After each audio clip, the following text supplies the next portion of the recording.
ایک دفعہ کا ذکر ہے کہ مصر میں ایک عیش پرست بادشاہ کی حکومت تھی۔ اس نے ملک میں یہ اعلان کر رکھا تھا کہ جو بھی لڑکی شادی کرے گی وہ پہلی رات میرے ساتھ گزارے گی۔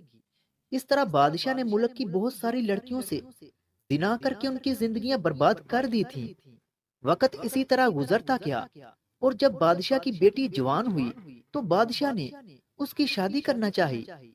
اس خبر کا ملک میں شور مچ گیا کہ بادشاہ کی بیٹی کی شادی ہے، اس لیے اب بادشاہ کو پہلی رات اپنی بیٹی کے ساتھ زنا کرنا ہوگا، ورنہ ہم بادشاہ کے خلاف بغاوت کا اعلان کریں گے۔ بادشاہ بہت پریشان ہوا، لیکن وہ لالچی تھا کہ اگر میں نے بیٹی کے ساتھ رات نہ گزاری تو میری بادشاہت ختم ہو جائے گی۔ بادشاہ نے اپنے فیصلے پر قائم رہنے کا اعلان کر دیا، اور جب بادشاہ کی بیٹی کی شادی ہوئی تو بادشاہ نے اپنی بیٹی کو اپنے کمرے میں بلا لیا۔ پھر بادشاہ نے بیٹی کے منہ پر کپڑا ڈال کر اس کے ساتھ زنا کرنا شروع کر دیا۔ جب بیٹی کے دلہے کو اس بات کا پتہ چلا تو اس نے اسی وقت بادشاہ کی بیٹی کو طلاق دے دی۔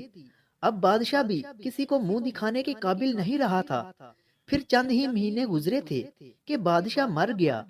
اب شہزادی کو بھی باپ کی طرح زناکاری کا شوق پیدا ہو چکا تھا، اور اس نے اپنی ہوس پوری کرنے کے لیے ملک کا کوئی نوجوان نہیں چھوڑا تھا، لیکن اس کی ہوس پوری ہونے کا نام نہیں لے رہی تھی۔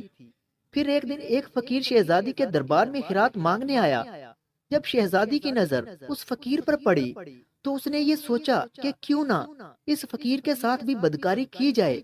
پھر وہ فقیر کو خیرات کا لالچ دے کر اپنے ساتھ کمرے میں لے گئی۔ کمرے میں داخل ہوتے ہی شہزادی نے فقیر کو اپنے ساتھ غلط کام کرنے کے لیے کہا، لیکن فقیر اللہ کا بندہ تھا۔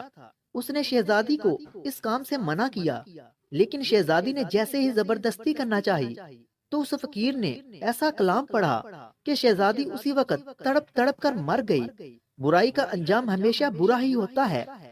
اگر ویڈیو اچھی لگی ہے تو اسے لائک کریں، اور مزید ایسی ہی ویڈیوز دیکھنے کے لیے ہمارے چینل علم روم کو سبسکرائب کریں۔ ملتے ہیں اگلی ویڈیو میں، تب تک کے لیے اللہ حافظ۔